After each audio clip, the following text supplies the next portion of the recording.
wa sako ya matatu, nataka niwaambie wananchi, tumesema hivi, sisi tumefanya kazi hizo zingine nyingi, lakini sasa shughuli yetu itakuwa mambo mawili.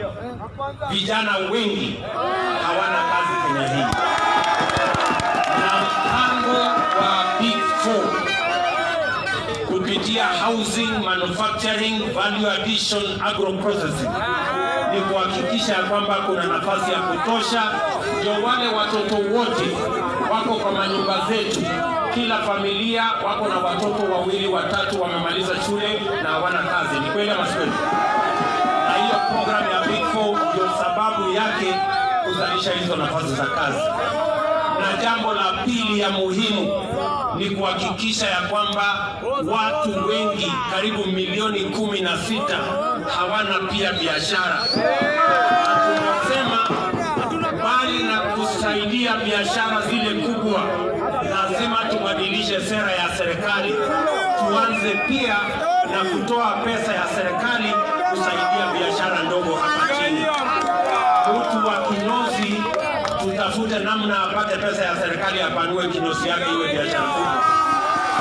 Mtu mdogo wa kufanya bodaboda pia na yeye apate pesa ya serikali kwa riba ambayo iko chini, ndio aweze kupanua biashara yake. Na biashara ya watu wengi hapa chini ndio itatusaidia kuondoa maskini tukiweka pesa ya serikali.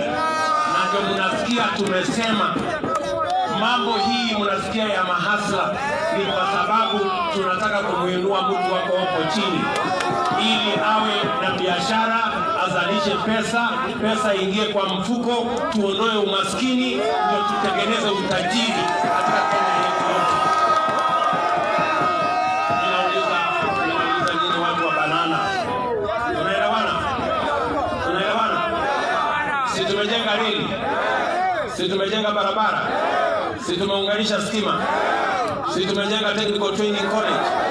Ile kazi imebaki sasa ni kazi ya kuhakikisha kwamba vijana mamilioni wanapata nafasi ya kufanya kazi. Iliyobaki ni kuhakikisha kwamba kuna pesa ya serikali ya kusaidia biashara ya mtu mdogo. Ninyi mnanielewa? Na kwa sababu hiyo mimi nataka niwahakikishie, tumesema tutabadilisha mfumo wa uchumi wa Kenya. Badala ya ile inaitwa trickle down, ati tunaweka pesa huko juu mwananchi akotee chini, tumesema tutaleta pesa hapa chini, tusaidie mwananchi wa chini, wale wako juu wako na uwezo watajipanga. Tumekubaliana? Tumekubaliana watu wa Banana? Mimi najua mnanielewa. Namna hiyo? Namna hiyo? Na mimi sawa pamoja.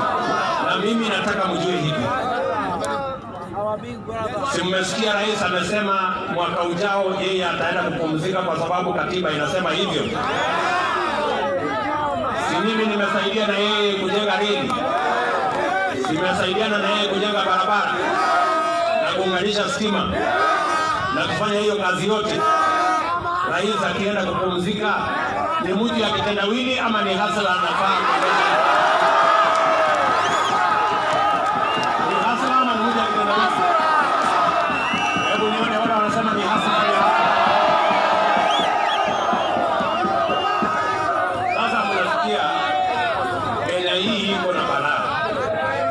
Kuna watu wengine wa kudandia, wale wa kutegea, ambao wakati sisi tulikuwa tunasukuma serikali ya Jubilee tunaifanyia kampeni, walikuwa watu wa NASA wanatupinga.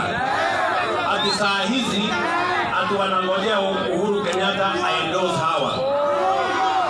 Sasa mtu ya kudandia, mtu ya kungojea, mtu ya kutegea, mimi nauliza nyinyi watu wa hapa Banana,